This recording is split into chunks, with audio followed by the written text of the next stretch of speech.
And that wasn't because of record achievements. That was because of record failures. I can assure you that. Your party served the party for 14 years and didn't serve the country. And that's why it wasn't record achievement. It was a record failure, and that you were taught a lesson at the polls. Well, hey everyone, welcome back to Julian Discourse. Have you ever noticed that establishment politicians will desperately try to spin 14 years of absolute, undeniable failure into a record of achievement? In this explosive GB news clash, watch Reform, UK's Laila Cunningham completely dismantle former Conservative Minister Michael Gove on live TV. When Gove tries to excuse the Tories' disastrous record on mass migration, soaring inflation, and the ultimate betrayal of Brexit, Laila hits him with a brutal reality check. Hit subscribe and let's watch the political elite get humiliated in real time. You said it was, sorry, just to quote you, a record achievement against the odds? A record of achievement against the odds. You know what was a record was your loss in the last election. And that wasn't because of record achievements. That was because of record failures. I can assure you that. You know, the Conservatives managed the impossible. They had the highest tax burden since World War II, despite always claiming to be the party of low tax.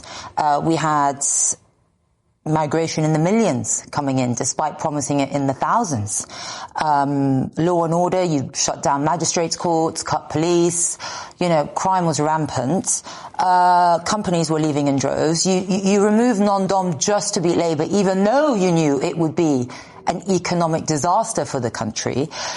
Your party served the party for 14 years and didn't serve the country. And that's why it wasn't record achievement. It was a record failure, and that you were taught a lesson at the polls. Well, not a hard enough lesson, in my opinion. I think it was probably a pretty tough lesson, and it's certainly the case that we lost a lot of talented people at that election, but of course the electorate are always right.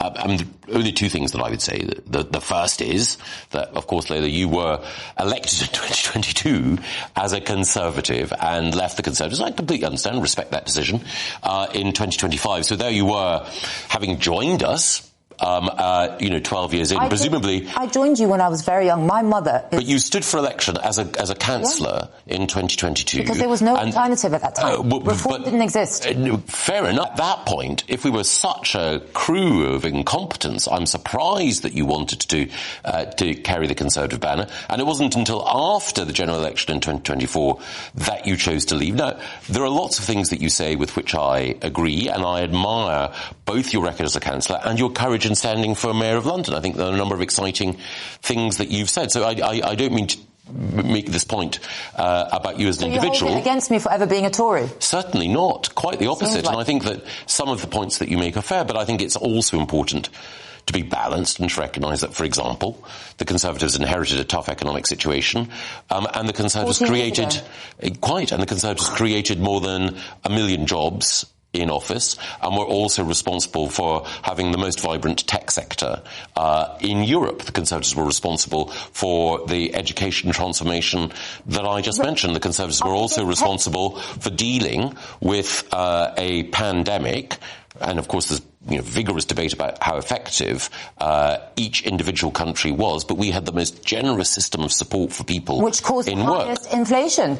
That generous support that you gave, that Rishi said, I'm giving, that free support was paid for and is still being paid for by the taxpayer. Of course it was, but it was also... That's why we suffer record inflation. Was not the right... Inflation was coming down under the Conservatives at the end of their time in government. But you treated the Bank of England like a cash machine. It was printing money like there's no tomorrow, chasing goods that didn't exist, jobs that didn't exist. And it's thanks to the Conservatives that we had such high inflation for such a long time. I would firstly say that there are questions about quantitative easing, what the Bank of England did in order to deal with the debt situation.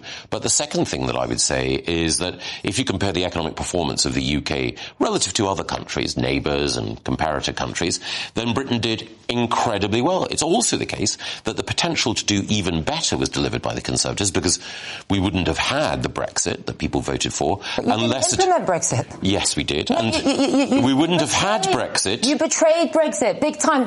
You didn't couldn't deregulate. Kemi couldn't deregulate. She was in charge of it. She took away 400 regulations. There were thousands. We wanted a bonfire of regulations. She said it was too hard, and you know it. And we did not get Singapore on the Thames.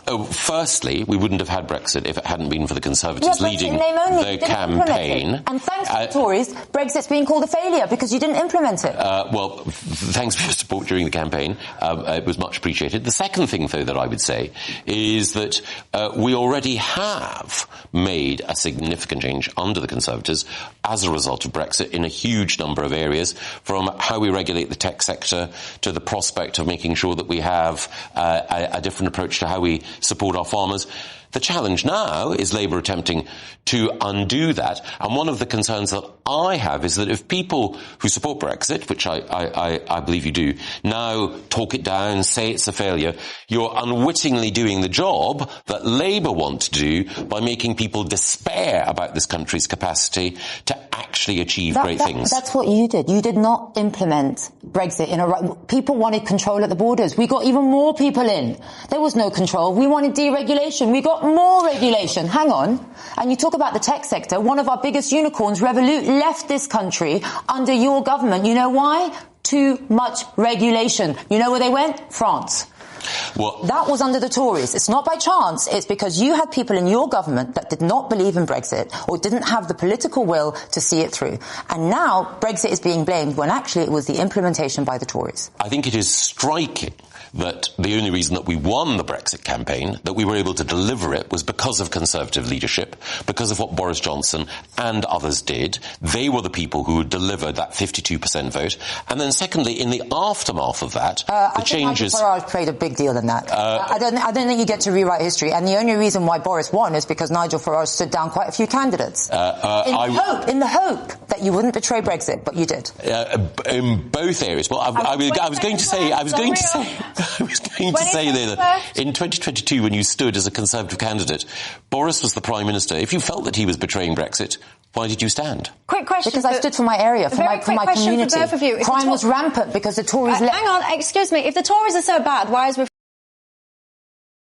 What you just witnessed on GB News is the absolute death of the modern Conservative Party's credibility. When an establishment architect like Michael Gove sits on national television and desperately tries to spin 14 years of systemic failure into a record of achievement, you are watching the exact delusion that caused the public to completely abandon them. Laila Cunningham didn't just win a debate, she performed a political autopsy.